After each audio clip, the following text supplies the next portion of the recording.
Estamos aqui mais uma vez num diálogo do Parsifal 21, hoje com o Oded Grajev, vou falar um pouquinho daqui a pouco dele, mas só para algumas pessoas talvez estejam entrando hoje para ver pela primeira vez o diálogo. Isso faz parte de uma série, a nossa ideia é ampliar a nossa percepção sobre as coisas que estão acontecendo no desenvolvimento humano, no mundo dos negócios, para que a gente possa ter uma postura mais proativa em termos do desenvolvimento da sociedade que nós queremos.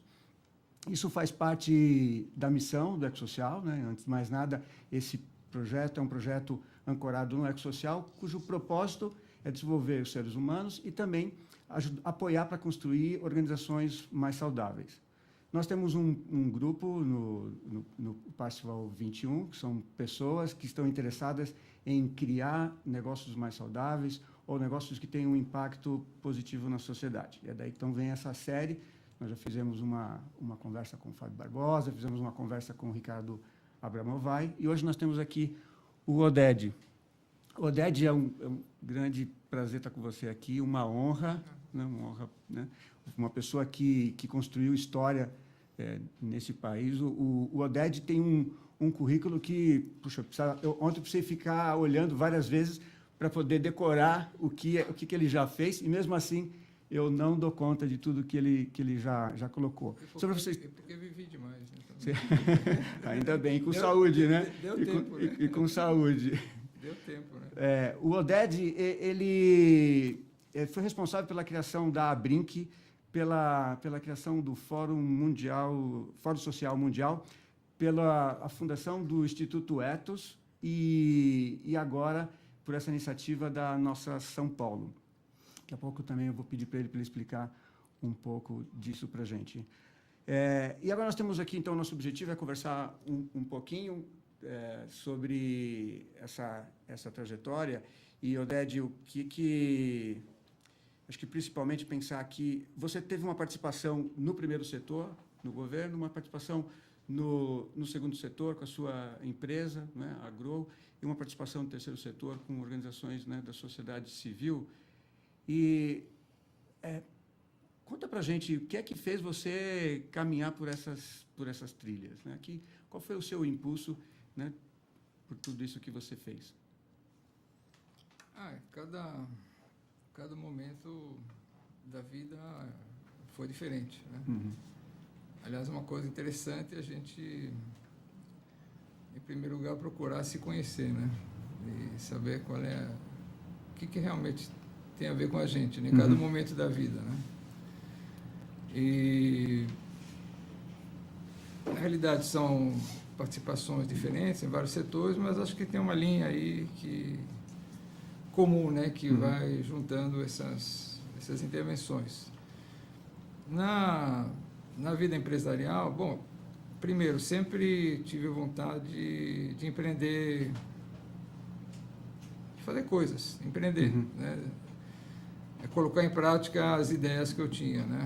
Então, de ter a oportunidade, a liberdade, de colocar em prática aquilo que achava que deveria ser, né? Então, tem um espírito empreendedor aí, né? Que é fazer as coisas de acordo com aquilo que você imagina, que você pensa. Bom, na vida empresarial foi a primeira iniciativa, né?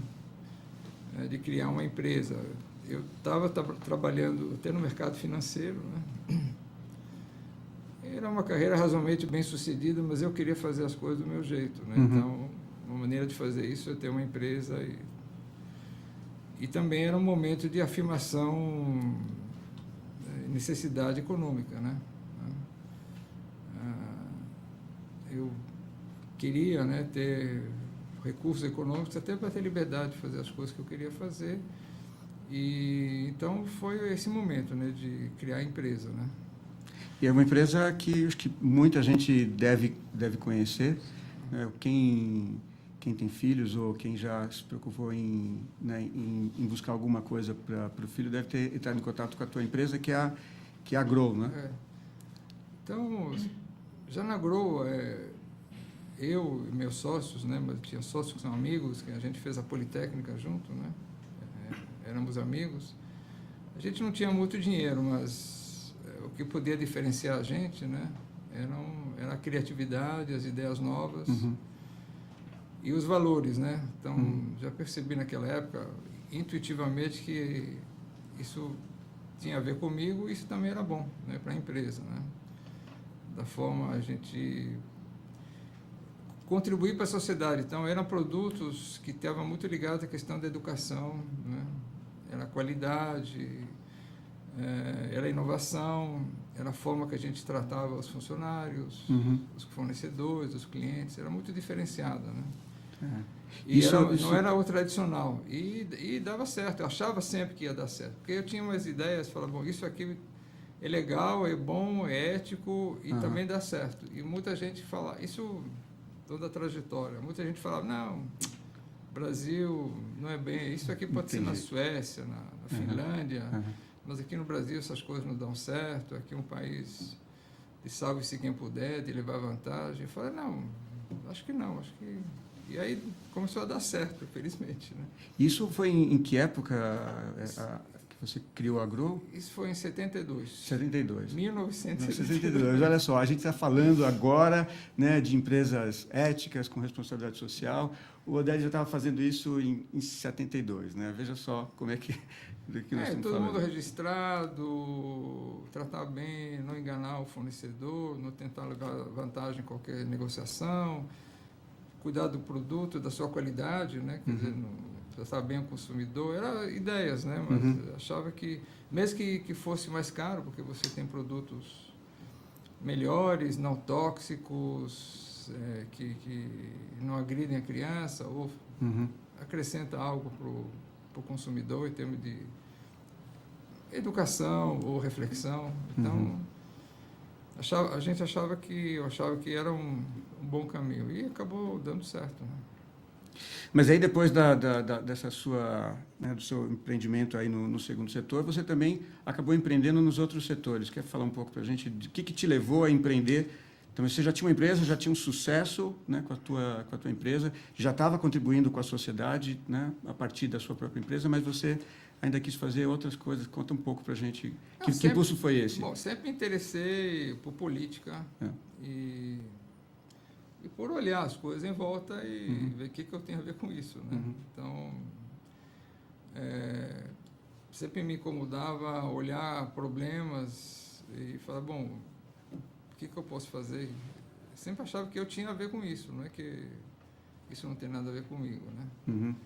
Aí eu comecei a frequentar, bom, onde que eu vou? Então, tinha o nosso sindicato patronal, né?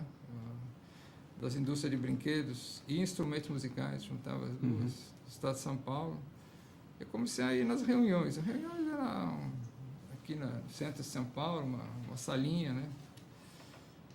Era a época da ditadura, não tinha muito o que fazer, né? A negociação, não era nem negociação com o Sindicato dos Trabalhadores, era a única atividade maior do ano, né? Que decidia o dissídio, né? Mas época da ditadura, né? Então era muito fácil impor as condições, né? E começava a dar palpites lá, né? O que podia ser feito, o que podia ser, e de novo todo mundo fala, ótimo, legal, mas no Brasil não dá. Sei lá, isso são ideias ótimas. Aí o presidente do sindicato estava terminando seu mandato, ele era dos instrumentos musicais, ele propôs meu nome. Eu não estava esperando por isso, né? Como próximo presidente, né?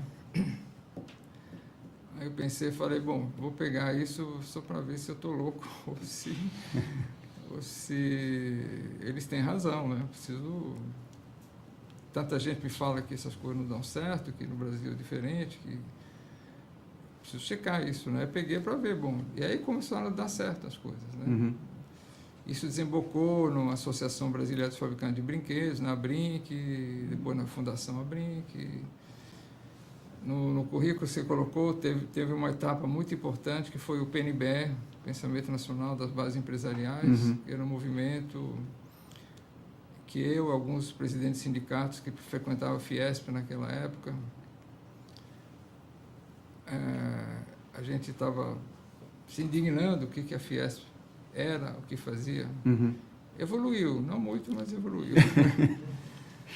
E aí foi um movimento importante de renovação da visão empresarial, porque todo mundo achava que o que a Fiesp falava era a opinião de todos os empresários, e para mostrar que existem empresários que pensam de uma forma diferente. Tá. E foi um movimento forte, né? Na época, teve muitos acontecimentos, né? E que acho que mudou a cabeça de muita gente, né? De pensar uma visão empresarial mais progressista, mais moderna, outra relação com os trabalhadores, preocupação com a democracia, com as questões sociais, com a desigualdade. Mostrar que existem empresários que pensam diferente e foi uma resistência muito... Sempre as coisas que eu fazia enfrentava resistência, né? Que era um bom sinal, né? Porque quer dizer que você está mexendo com interesses, que você está transformando, né? Em algo relevante, né? A Fiesp tinha muito zelo pelo monopólio, né? Da visão empresarial, que implicava em ter uma série de vantagens, né? Na relação com o governo, né? Que até hoje aparece, né? Acesso a benesses, financiamento, contratos, né? Sempre tem interesses envolvidos, né? Só para você ter uma ideia, o diretor do meio ambiente da Fiesp daquela época, né? Falava-se abertamente, né, que esse negócio de meio ambiente é uma coisa inventada pelos comunistas para acabar com o capitalismo. Puxa mas vida. Graças a Deus, isso é 87, 8, mas graças a Deus essa moda está passando. Essas coisas que a gente ouvia, né? Aí você ouve ou fica quieto e fala, não é possível, né? Quer dizer, né? Você, como pioneiro, deve ter ouvido muita rejeição a essas ideias, né, de desenvolvimento integral, né, da sociedade. Muita resistência.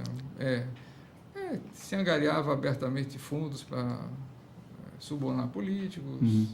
Era aberto, né?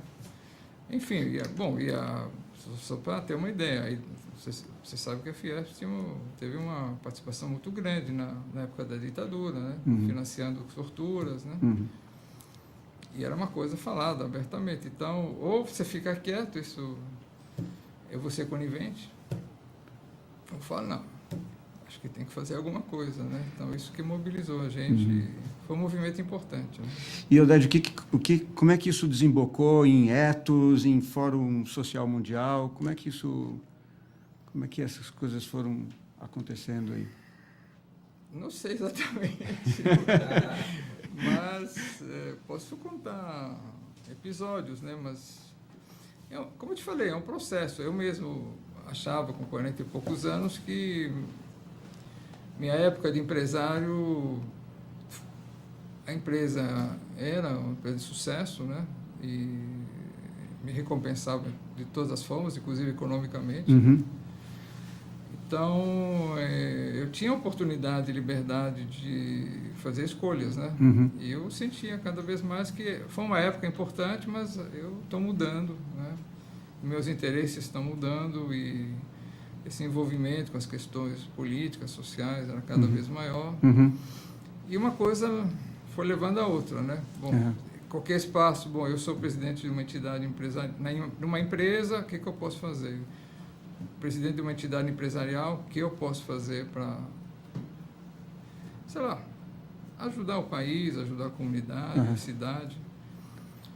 E uma coisa importante é que eu procurava sempre abrir espaços para reflexão. Né?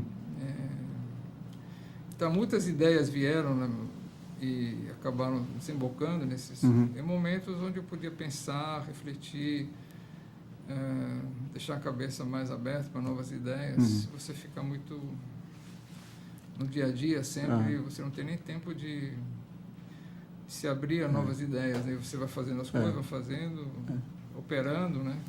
É interessante isso que você está falando, que eles conectam com duas coisas que a gente também acredita muito no nosso trabalho no Ecosocial e no Parsifal 21, que é, primeiro, você poder refletir sobre do lugar que eu estou, seja lá o que for, se eu sou executivo, se eu sou empresário, se é uma grande empresa ou se é uma pequena empresa, ou se eu sou um profissional liberal, do lugar que eu estou, o que é possível fazer, né? E é sempre possível fazer alguma coisa. E o outro aspecto é esse aspecto da gente poder, em alguns momentos, sair do nosso cotidiano para fazer reflexões que ampliem a nossa percepção do todo, né? Que em parte é isso que a gente se propõe aqui quando faz esses diálogos, né? E é bom ouvir, nascido uma história tão interessante como a sua, né? Que você fez isso, né? Isso foi importante para você fazer o que você fez. Não, você tem toda a razão. Pensar a partir de onde eu estou, o que eu posso fazer? Porque uma coisa muito ruim, estou falando para as pessoas, bom, das 9 às 6 eu faço isso, coisas que eu não concordo, que não tem nada a ver com isso, mas aí eu vou me recompensar fazendo outras atividades, né? Então aqui eu barbarizo, mas aqui eu procuro fazer o bem, vai. Uhum. E é uma compensação, né? Não pensar onde você está. Isso, em primeiro lugar, isso faz mal à pessoa, porque ela fica dividida, né? Não tem nada pior do que você não se sentir inteiro nas situações, né? Uhum. Você fica rachado, e porque isso vem, essa parte que você não tem a ver com você, pode vir nos teus sonhos, pode vir na tua saúde mental, física. Uhum. Então, melhor você ficar inteiro em qualquer situação, né? E você poder fazer dentro do espaço onde você está, né? Porque se você vê determinadas coisas e você participa daquilo, você é conivente.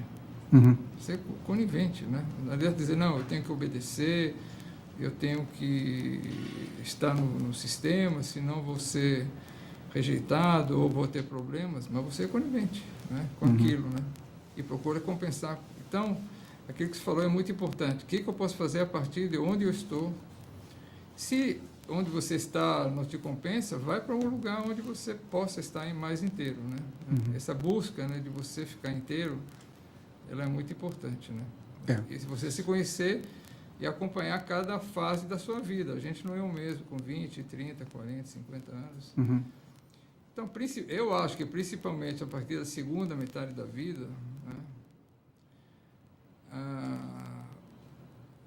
isso é uma tendência natural, a pessoa se dedicar a atividades que implicam uma coisa de mais alteridade, né? Mais relação com a sociedade, com a comunidade, com os outros. Não é, a gente vai mudando, né? Então, esse foi o caminho, né, percorrido. Bacana. E uma coisa leva a outra, e foi bom, sempre, porque a Fundação Abrinq, o PNB foi, bom, eu sou presidente do sindicato, eu participo da FIEPS, eu tenho uma certa liderança empresarial, o que eu posso fazer? Aí eu fui indo, eu sou da Abrinq, bom, a Abrinq é uma entidade tradicional de defesa corporativa dos interesses do setor brinquedo, mas o que eu posso fazer? Criança, educação, foi aqui, né? Aí empresário, de novo, né? Ethos, Fórum Social Mundial, né? E até meu envolvimento com partidos políticos, com a política, uma coisa foi levando a outra, né? Mas sempre pensando o que mais eu posso fazer, o que está no meu alcance, né? E foi sempre um processo, né? Ao longo do tempo. Então, isso que você fala de você, né, desse seu lugar, você poder contribuir com a sociedade, embora as pessoas falem assim, não, política é o que acontece lá no Congresso, né? Política é essa nossa relação com a sociedade como um todo, né? No nosso agir no mundo. Mas você teve uma experiência também, né, de ir além e participar até do governo também, né? Como é que foi isso para você, né? E o que você aprendeu dessa experiência de estar mais próximo, de estar atuando, né, no primeiro setor? Bom, primeiro a importância de se envolver com política tradicional, porque a política tradicional, partidos, tem um impacto muito grande na vida da gente, né? Se a gente deixa isso de lado, a gente pode fazer coisas à margem do processo, né? Mas tentar influenciar é fundamental, né? Porque é isso que muda, de um lado, de um sentido no outro, a vida do país, né? A educação pública, a saúde pública, a habitação pública, a política econômica. Então, deixar isso de lado e atuar na margem do processo, né? E é muito difícil transformar. Não quer dizer que você você pode atuar na sociedade civil, que é um espaço super importante, fazer as coisas, mas não deixar de lado pensar como influenciar a política pública. Né? É fundamental. Aquelas frases que a gente sabe que você deixa de lado, você delega para outros governar a sua vida. Né? E tem impacto na vida das pessoas. Se você não cuida da segurança pública, da educação, da saúde, da água, enfim, qualquer coisa. Né? Então, bom, a experiência foi... Bom, em geral, não posso me queixar, todos foram, em geral, muito gratificantes, né? Porque eu vi coisa acontecer e eu acho que eu tive alguma participação nisso, né? Então, por exemplo, no caso do PT, do Lula, que foi uma relação, uma relação antiga, né? Acho que eu tive uma razoável participação no fato do PT chegar ao poder, porque eu que abri todo o campo empresarial. E no Brasil, se você não tiver apoio empresarial, você dificilmente chega à presidência da República, ser governador, né? Apoio, não estou falando de financeiro, porque isso nunca me envolvi com as questões financeiras, mas abrir relações e abrir espaço de diálogo, né, entre alguém que advogava as causas sociais e alguém que tinha poder econômico, né? Então, e coisas boas aconteceram no Brasil, né? Quer dizer, diminuição da pobreza, diminuição da desigualdade, né? E coisas ruins, né? A questão da ética, né? Que foi deixada de lado, né? Então, o que aprendi, bom, ao longo do tempo, isso eu já sabia, que é a importância de se envolver com a política, né? E que você pode fazer as coisas acontecerem. Porque, de novo, aquela ideia, não, os políticos são todos ladrões, que os políticos são todos insensíveis às questões sociais, isso não é verdade. Porque não dá notícia, deputado que não rouba, né? Hoje, 150 deputados não roubaram. Isso não tem manchete, né? Então, tem gente boa na política, tem gente que se dedica e é uma pessoa ética, né? Bom, a importância de se envolver com a política, você pode influenciar, você pode mudar. Aquele negócio de dizer, não, a gente, a partir da sociedade, não pode mudar nada. Muda, sim. Não é à toa que as empresas têm diretorias, vice-presidências de relações institucionais.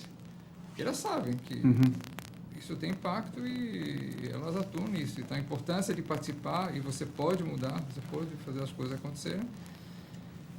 E que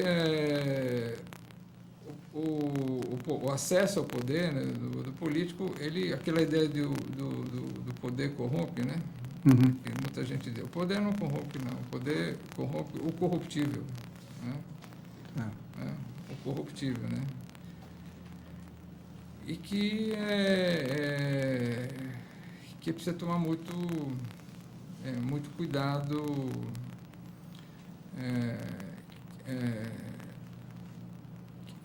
para você confiar, né?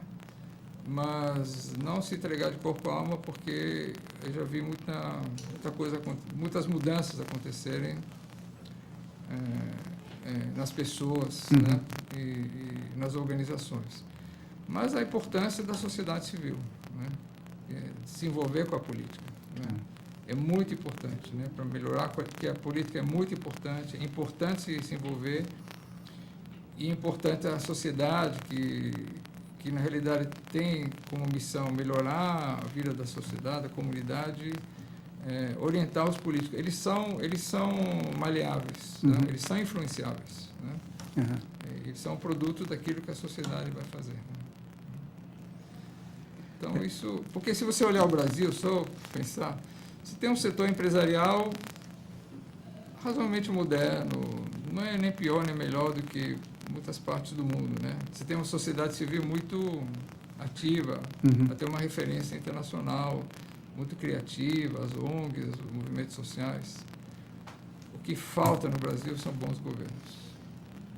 Se é para fazer alguma coisa no Brasil, para se concentrar nisso, é fazer com que a gente tenha bons governos, né? Isso, o buraco do Brasil. Na hora que isso acontecer, o Brasil vira um país desenvolvido, né? E aí eu acho que a gente vive também uma situação que é um pouco, né, esdrúxula, porque nós precisamos ter bons governos, mas na hora das eleições, a maioria de nós decide com base na simpatia ou na antipatia, cujos debates só fazem com que a gente amplie a simpatia ou a antipatia, né? E aí o recurso do discurso, né, bem preparado, né, que envolve, acaba tomando um espaço, né, que deveria ser da consciência das minhas escolhas, né? Então, o que a gente vai fazer para ter um governo melhor se, né, ultimamente a gente tem feito as nossas... Aliás, nós somos novos, né, em democracia, né, então acho que nós estamos aprendendo também, mas não sei se você tem alguma ideia de como é que a gente poderia caminhar na direção de ter melhores governos, né, a partir das nossas escolhas. Primeiro, tentar fazer com que a educação que a gente tem, né, fazer com que os jovens se interessem pela política, né? E para começar a se interessar pela política, começar a se interessar por lugar onde as pessoas vivem, né? Outro dia fui só para te dar um exemplo, fui numa grande empresa que tem a maioria de seus funcionários são universitários, né?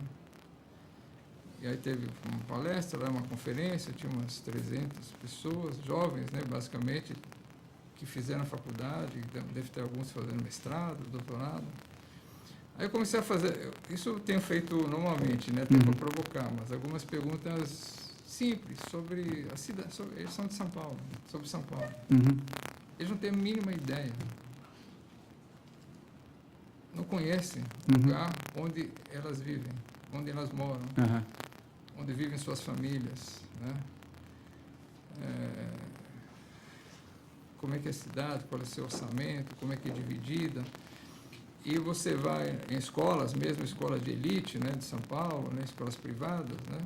Você fala com os professores, os alunos, não estudam, não conhecem a sua cidade. Para você interferir, você precisa conhecer, né? Você precisa se interessar, né? Conheça talvez mais Paris, Londres, do que São Paulo, a sua cidade. Isso é São Paulo, Rio, Recife, Porto Alegre, né? Então, primeiro, mexer com o sistema educacional, fazer com que ele prepare cidadãos, né? Não alguém que para se dar melhor no mercado de trabalho, né? E para competir melhor, né? Mas preparar cidadãos, né? Mexer no currículo escolar, procurar falar com jovens, mobilizar jovens que estão no seu redor, outros, né? E começar a se interessar por onde você está, né? Pode ser no seu âmbito, na empresa, mas a cidade é o primeiro lugar onde você está, pode ser no bairro, né? Procurar se engajar, e aí é um caminho, né? Porque você vai entrar no processo de interesse. Não precisa saber onde vai chegar exatamente, mas colocar num caminho onde a pessoa, especialmente o jovem, pode se interessar e aí fazer seu próprio caminho, né? Lutar contra essa ideologia, que acho que é uma ideologia mesmo, de dizer, olha, a política não serve, porque isso é orquestrado, porque, olha, pessoal, vocês não se interessam pela política, deixa a gente se interessar, porque alguém se interessa. Alguém se interessa. Alguém quer interferir, quer participar. E eu não quero que você, que tenha boas ideias, que pensa nas questões éticas, sociais, ambientais, olha, não vá lá porque não vai acontecer nada, porque deixa para mim, né? Não é que, tipo, todo mundo não se interessa, tem muita gente interessada. Então, precisa mobilizar as pessoas, né, para se interessar pela sua comunidade, por sua cidade e pela política, né, porque essa é que muda. Não precisa ser política nacional, pode começar no teu bairro, pode ser na tua subprefeitura, na prefeitura, na cidade. Agora, isso está ao alcance de qualquer um. Que é aquela ideia, bom, o que eu posso fazer? Aí não dá tempo, mas qualquer um pode fazer qualquer coisa, né? Então, aquela ideia, não sei o que fazer. A boa notícia é que a gente sabe o que tem que ser feito. Né? A gente sabe e está ao alcance de cada um fazer. E aí acho que isso já também conecta com o que nós estamos aqui na sede da nossa São Paulo, né? E temos um mapa aqui de São Paulo, inclusive, atrás de nós. Fala um pouco para a gente o que é essa rede Nossa São Paulo, e acho que muita gente não sabe o que é, embora, né, já é um trabalho que é um trabalho de sucesso e reconhecido internacionalmente, mas talvez muitas pessoas ainda não saibam que nós temos essa iniciativa aqui em São Paulo. Pode falar um pouco dela? Bom, então, Nossa São Paulo nasceu dessa reflexão que a gente está fazendo aqui, né? Como é que a gente pode melhorar o nosso país? Promover o desenvolvimento sustentável, que significa isso, né? Fazer com que o modelo que a gente tenha de desenvolvimento pense na qualidade de vida das pessoas, de agora e adiante, né? Porque, você pode falar, o momento que a gente vive, isso também é uma percepção importante, né? É um momento único na história, né, da humanidade, né? Porque é a primeira vez que a gente se confronta concretamente com a possibilidade de extinção da espécie humana. Estou falando assim, parece brincadeira ou uma coisa exagerada, né? Mas não sou eu que estou dizendo, né? São os cientistas, né? E as evidências, né? A gente presta atenção, não presta, a gente não leva a sério, e depende de cada um. É como o cara fala, olha, eu estou olhando teus indicadores de saúde, você tem o risco de ter um infarto, aqui você está fumando, você pode ter câncer. Leva ou não leva a sério? Nunca tive câncer, nunca tive infarto, nunca... Vai em frente, né? Ou leva a sério, aí é uma escolha. Eu acho que vale a pena levar a sério, né? Pelo sim, pelo não, vamos levar a sério. Ou mesmo que não aconteça, é uma possibilidade da gente melhorar as coisas, evitar, né?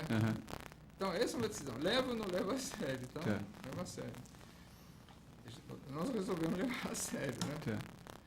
E os sinais são dados, né? Prestar atenção nos sinais, né? Isso é uma coisa importante, né? Sempre está na minha cabeça, quais são os sinais, né? E, então, a ideia é, bom, como é que a gente tenta mudar esse modelo, como é que a gente tenta influenciar? Bom, cidades, porque a maioria da população brasileira, hoje já mundial, mas aqui são mais de 85% das pessoas vivem em cidades, né? E nas cidades que se tomam decisões políticas, sociais. Então, é nas cidades que se toma a decisão de o que fazer com a Amazônia, por exemplo, ou com a área rural. Então, a cidade é um lugar estratégico. Também é sempre bom pensar aonde posso tocar nas coisas que são estratégicas. Então, cidades são estratégicas. Bom, o que vamos fazer? Nós vivemos em São Paulo, maior cidade do país. Bom, nós estamos aqui, então é mais fácil interferir aqui. E se a gente conseguir fazer em São Paulo, isso cria referência, né? Ninguém pode dizer, você está fazendo, sei lá, uma cidadezinha de 10 mil habitantes. Bom, também é fácil, né? Porque... E é também a percepção que você precisa ter uma força política, social, para fazer as coisas acontecer. Você pode ter boa ideia, mas se você não monta as condições para as coisas acontecerem, então, São Paulo, rede Nossa São Paulo, montar uma rede que possa influenciar, que possa impactar, e fazer de São Paulo um modelo que possa ser reproduzido, né?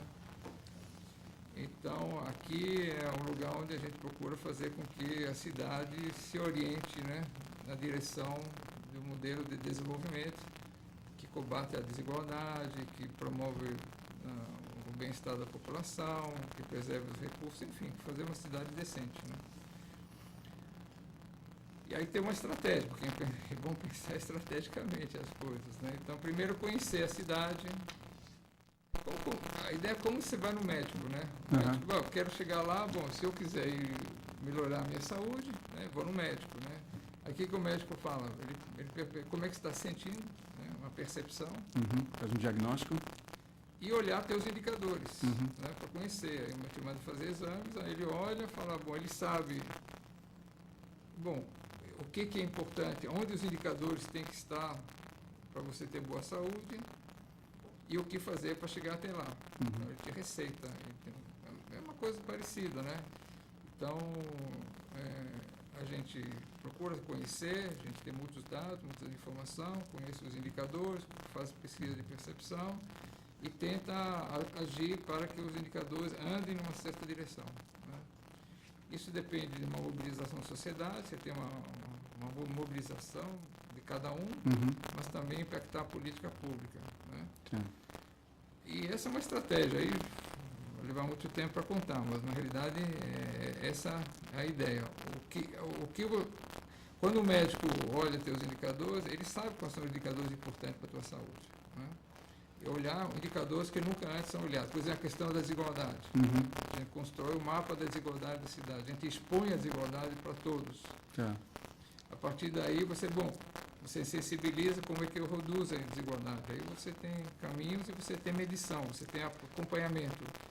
Você obriga o poder público a estabelecer metas. Nós mudamos a constituição do município. O prefeito tem que apresentar metas, né?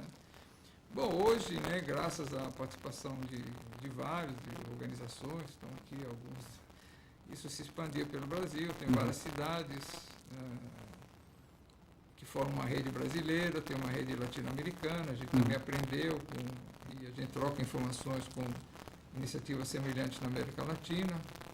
Nasceu o Programa Nacional, que é o Programa Cidades Sustentáveis, então aquela ideia de São Paulo depois se tornar um movimento nacional está acontecendo, né? Então Bacana. Aqui é um espaço onde a gente consegue interferir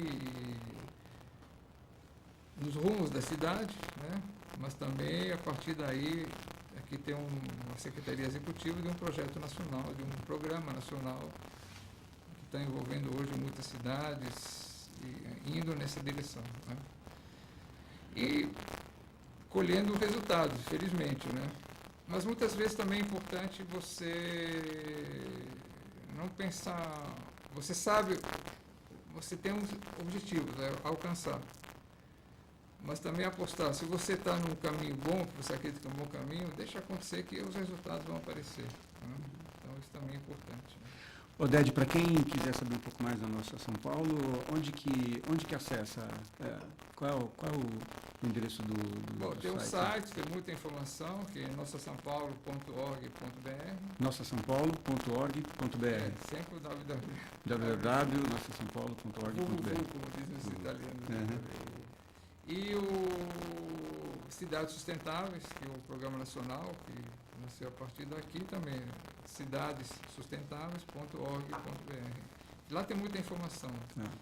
E entrar na rede, a gente manda muita informação toda semana, tem um boletim, então pedir para ser incluído ou participar simplesmente, está incluído, porque tem milhares de pessoas que estão na rede e tem umas 700 organizações só aqui em São Paulo, né?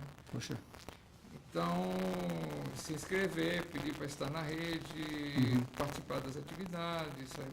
Porque a gente tem vários eventos públicos, né? Ou várias atividades que estão ao alcance de qualquer um, né? Isso que eu estou falando. Cada um pode fazer alguma coisa. Então, é uma decisão também para tomar. Eu vou começar, eu vou me interessar pela minha cidade, eu vou me interessar pelo meu bairro, pela minha comunidade, e vou tentar fazer alguma coisa. Na hora que tomar a decisão, quero saber o que fazer, pode vir aqui que não vai dizer, não, eu quero, mas infelizmente não faço porque não tem nada que fazer, eu não sei o que fazer. Isso, desculpa, não tem. Tá certo. E Oded, para a gente ir fechando, como empresário ou como executivo que está querendo criar negócios mais saudáveis, ou com impacto positivo na sociedade, o que você acha que precisa cuidar, o que a gente precisa prestar atenção? Se eu tenho esse impulso de que eu quero, a partir do meu lugar como executivo, como empresário, eu quero fazer algo, o que eu preciso cuidar? O que eu preciso prestar atenção? Bom, precisa atuar na legalidade. Isso é muito importante, né? Tem gente que não concorda com regras. Tudo bem, tenta mudar, mas atuar na ilegalidade é o caminho do salve-se quem puder, barbárie. Então, se dá um péssimo exemplo, né? Além de correr riscos, né? Então, dentro das regras, e outra coisa que isso é uma desculpa, já vi muitos empresários dizer, se eu atuar na legalidade, se eu registrar todo mundo, se eu pagar todos os impostos, não consigo. Mentira. Conheço vários exemplos vivos, eu sou um deles, que é mentira. Eu ganhei muito dinheiro atuando na legalidade, fazendo tudo certinho. Muita gente também diz isso para as ONGs, né? Que, aquele negócio do fim justifica os meios. Não tem isso. O fim vai ser construído pelos meios que você vai usar, né? Atuar na legalidade e aí primeiro patamar, a partir daí ir além, né? O que eu posso ir além, né? Disso, né? O que eu posso fazer de melhor, né? Por exemplo, com meus funcionários, começar a cuidar dos funcionários, das pessoas que trabalham com você. Como é que eu posso melhorar a vida deles, né? Essa é a primeira comunidade que você tem, né?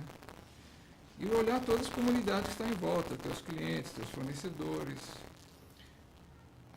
Um indicador interessante é o seguinte, será que eu posso chegar toda noite em casa e contar tudo que eu faço durante o dia para meus filhos, para minha mulher?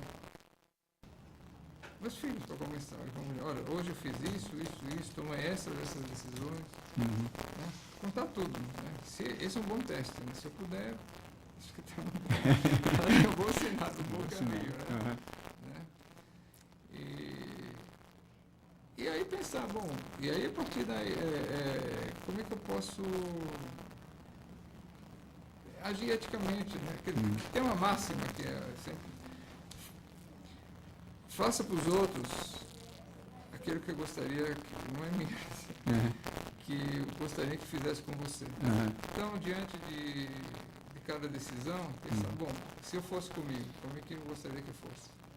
E fazer isso, né? Isso é um bom caminho. A partir daí vai indo, né? Você vai... e dá certo, isso que eu quero dizer. Acaba dando certo. Pode ser que você não seja a maior empresa do mundo, do Brasil, pode ser que você não se enriqueça para ter 10 iates, 80 helicópteros, isso precisa ver o que você quer da vida, né? Mas que vai dar para levar uma vida decente, dá. Legal. Oded, muito obrigado pela sua contribuição aqui nesse primeiro momento que nós estamos gravando e transmitindo. Nós vamos continuar o diálogo, né, com os nossos participantes do Parsifal, aqui, nossos convidados. Para quem encerra aqui, talvez fosse interessante perceber como é que o Oded é um exemplo vivo daquilo que a gente, até da referência que a gente buscou para o nome desse nosso projeto, que é o Parsifal. Quando a gente vai olhar a história de Parsifal, é esse caminho desse herói, né, que num dado momento da vida resolve fazer uma mudança e atuar no mundo, né, a partir de um propósito. Então é bacana poder ver essa conexão. Então obrigado para quem esteve conosco aqui através da gravação e mais uma vez, Oded, obrigado por nos receber e trazer essa história tão bacana. Obrigado.